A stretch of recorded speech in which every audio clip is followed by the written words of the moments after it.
Hi my dear friends, good morning to you all. എല്ലാവരെയും എനിക്ക് നല്ല മിസ് ചെയ്യുന്നുണ്ട് കേട്ടോ. I am very sorry. ഒട്ടും തന്നെ എത്തിച്ചേരാൻ കഴിയുന്നില്ല. അതുകൊണ്ടാണ് ഇങ്ങനെ ഒരുപാട് ഗ്യാപ്പ് വന്ന് വീഡിയോസ് വരുന്നത്. മെയിൽസ് ഒരുപാട് വായിക്കാനുണ്ട്. എല്ലാവരുടെ മെയിൽ വളരെ ഇമ്പോർട്ടൻ്റ് ആണെന്ന് തോന്നുന്ന മെയിൽസ് എല്ലാം തന്നെ ഞാൻ വായിക്കാൻ ശ്രമിക്കുന്നുണ്ട്. ഇപ്പോഴത്തെ മെയിൽ എഴുതിയിട്ടുള്ളത്, കഴിഞ്ഞ 8 വർഷങ്ങളായി ഡിപ്രഷന് ഗുളിക കഴിക്കുന്ന ആളാണ് ഞാൻ. എൻ്റെ പേര് ലതിക ഗിരീഷ്, കല്ലമ്പലം സ്വദേശിയാണ്. ഞാൻ ഒരിക്കലും പ്രതീക്ഷിക്കാത്ത ഒരാൾ എന്നെ ചതിച്ചു. ചതി എപ്പോഴും പ്രതീക്ഷിക്കാത്ത ആളുടെ ഭാഗത്തു നിന്ന് തന്നെയാകും. കാരണം നമ്മൾ വിശ്വസിക്കുന്ന ആളാണല്ലോ നമ്മൾ പ്രതീക്ഷിക്കാത്ത ആൾ. പ്രതീക്ഷിക്കുന്ന ആൾക്കാർ നമ്മളെ ചതിക്കില്ലല്ലോ.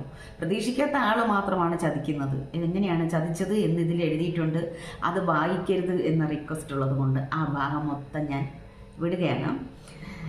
ചതി തിരിച്ചറിഞ്ഞ ഞാൻ മൗനം പാലിച്ചു. പക്ഷെ പലപ്പോഴും മനസ്സിൻ്റെ നിയന്ത്രണം വിട്ടുപോയി. ആത്മഹത്യയ്ക്ക് വരെ ശ്രമിച്ചു.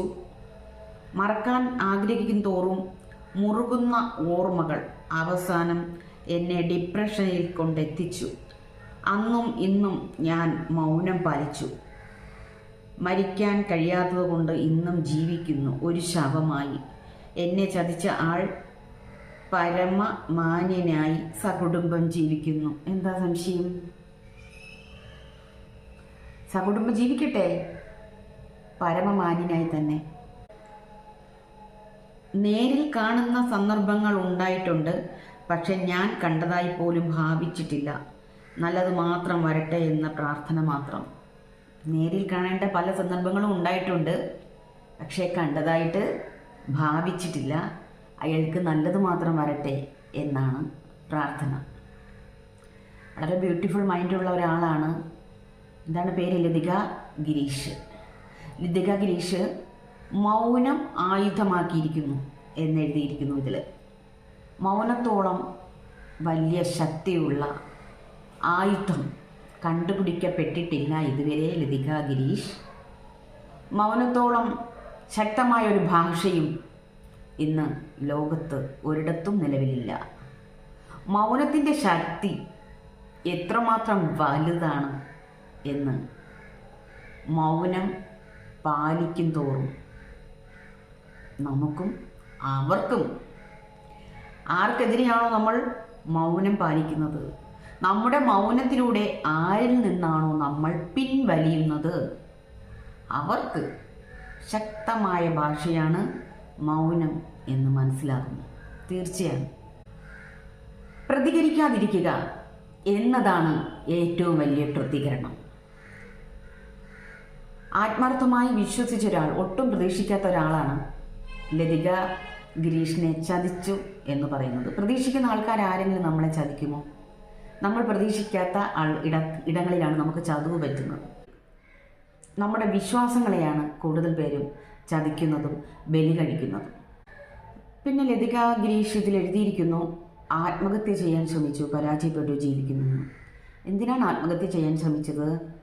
ലതിക ഗിരീഷ് ആരെങ്കിലും ചതിച്ചിട്ടുണ്ടോ? അല്ലെങ്കിൽ ലതിക ഗിരീഷ് എന്ത് തെറ്റാണ് ചെയ്തിട്ടുള്ളത്? ആരാണ് യഥാർത്ഥത്തിൽ ആത്മഹത്യ ചെയ്യേണ്ടത്? തെറ്റ് ചെയ്ത ആൾക്കാരല്ലേ, ചതിച്ചവരല്ലേ യഥാർത്ഥത്തിൽ ആത്മഹത്യ ചെയ്യേണ്ടത്? അവരല്ലേ അവരുടെ സ്വയം പ്രവൃത്തികളെ ഓർത്ത് ലജ്ജിക്കേണ്ടതും തല താഴ്ത്തേണ്ടതും?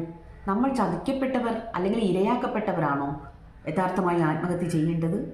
നമ്മളല്ലല്ലോ തെറ്റ് ചെയ്തത്. തെറ്റ് ചെയ്തവരല്ലേ ആത്മഹത്യ ചെയ്യേണ്ടത്. അവരല്ലേ നാട് വിടേണ്ടത്. അവരല്ലേ ജയിലിൽ പോകേണ്ടത്. എന്തിനാണ് ഇരയാക്കപ്പെട്ട ലതിക, അതായത് ഒരു തെറ്റും ചെയ്തിട്ടില്ലാതെ വിശ്വസിച്ചതിൻ്റെ പേരിൽ മാത്രം അകപ്പെട്ടു പോവുകയും ചതി ഏറ്റുവാങ്ങുകയും ചെയ്യേണ്ടി വന്നു എന്നതിൻ്റെ പേരിൽ എന്തിനാണ് ആത്മഹത്യ ചെയ്യുന്നത്? ആരാണ് ആത്മഹത്യ ചെയ്യേണ്ടത്? എന്നിട്ട് അവർ നന്ദസായിട്ട് ലതികയുടെ മുമ്പിൽ പരമമാന്യനായി ഫാമിലിയോടൊപ്പം ജീവിക്കുന്നു. ചില സന്ദർഭങ്ങളിൽ ചില ഫംഗ്ഷൻസിലൊക്കെ വെച്ച് ലതികയെ കാണുന്നു. കണ്ട ഭാവം അയാളും കാണിക്കുന്നുണ്ടാവില്ല അല്ലേ? ലതിക അയാളെ ഒഴിവാക്കി പോകുന്നു. ഇവിടെ ആത്മഹത്യ ചെയ്യേണ്ടത് ആരാണ്? എത്ര മുഖമാണ് അയാൾക്കുള്ളതെന്ന് ലതിക ഒന്ന് ആലോചിച്ച് നോക്കൂ. അയാളുടെ മനസ്സെത്ര വികൃതമാണെന്നൊന്ന് ആലോചിച്ച് നോക്കൂ. ലതിക പറയുന്നു അയാൾ സുഖമായിട്ട് സന്തോഷമായിട്ട് ജീവിക്കുന്നു. ഒരിക്കലും സുഖമായിട്ടോ സന്തോഷമായിട്ടോ ഒരാളെ ചതിച്ചിട്ട് ചെന്ന് കുടുംബസമേതം ജീവിക്കാനൊന്നും പറ്റത്തില്ല. അയാൾ മനസ്സുകൊണ്ട് ഓട്ടം വെച്ച് ഓടുകയായിരിക്കും കേട്ടോ. അപ്പോഴും അദ്ദേഹം ഓടി തളർന്നിരിക്കുകയാണ്. അയാൾ ഓട്ടത്തോടല്ലേ ഓടുന്നത്? അയാൾക്ക് എത്ര സമാധാനം ഉണ്ടെന്നാണ്.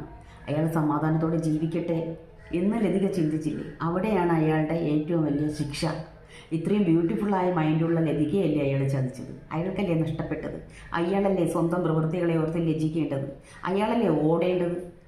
പിന്നെ ഒരു കാര്യം മനസ്സിലാക്കേണ്ടത്, ചതിച്ചവർ അവർ എത്ര നല്ല വെള്ളത്തിൽ കുളിച്ചാലും, എത്ര പതയുള്ള എത്ര മണമുള്ള സോപ്പിട്ട് തേച്ചാലും, അവരെത്ര തന്നെ നല്ല ഡ്രസ്സ് ധരിച്ചാലും, ഒരിക്കലും അവർ ചെയ്ത പ്രവൃത്തികളുടെ കറ, അവർ ചെയ്ത പ്രവൃത്തികളുടെ നാണക്കേട്, അവർ ചെയ്ത പ്രവൃത്തിയുടെ കുറ്റബോധം, അവർ ചെയ്ത പ്രവൃത്തിയുടെ കരിയോയിൽ അവരുടെ ശരീരത്തെ മൊത്തത്തിൽ നനച്ചുകൊണ്ട് തന്നെ ഇരിക്കും. അവരുടെ ശരീരവും മനസ്സും എപ്പോഴും ഈ കരിയോയിൽ വീണ് നനഞ്ഞുകൊണ്ട് തന്നെ ഇരിക്കും. ലതിക അയാളുടെ പ്രവൃത്തിയെക്കുറിച്ച് ഓർത്ത് ഇനിമേൽ വിഷമിക്കരുത്. ലതിക അയാളോട് നിരുപാധികം ക്ഷമിച്ചു. 8 വർഷത്തെ ലതികയുടെ ജീവിതത്തിലെ സന്തോഷങ്ങളെല്ലാം നഷ്ടപ്പെടുത്തിയ ആ വ്യക്തി 8 വർഷത്തോളമായി ഡിപ്രഷന് മരുന്ന് കഴിക്കാൻ ലതികയെ തള്ളിവിട്ട ആ മനുഷ്യൻ, അയാൾ ആരുമായിക്കൊള്ളട്ടെ, അയാളെ കാത്തിരിക്കുന്നത് മഹാദുരന്തമാണ്. മഹാദുരന്തം.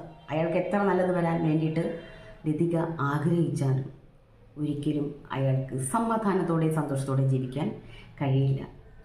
ലതിക ചെയ്യേണ്ടത് ഈ ഓർമ്മകളിൽ നിന്ന് എത്രയും പെട്ടെന്ന് പുറത്തോട്ട് വരിക, പഴയ ലതിക ഗിരീഷായി തന്നെ വരിക. ഞാൻ വിളിച്ചിരുന്നു, നമ്മൾ തമ്മിൽ സംസാരിച്ചിരുന്നു. എനിക്ക് ലതികയെ ചതിച്ച ആളെ കൃത്യമായിട്ടും മനസ്സിലാവുകയും ചെയ്തു.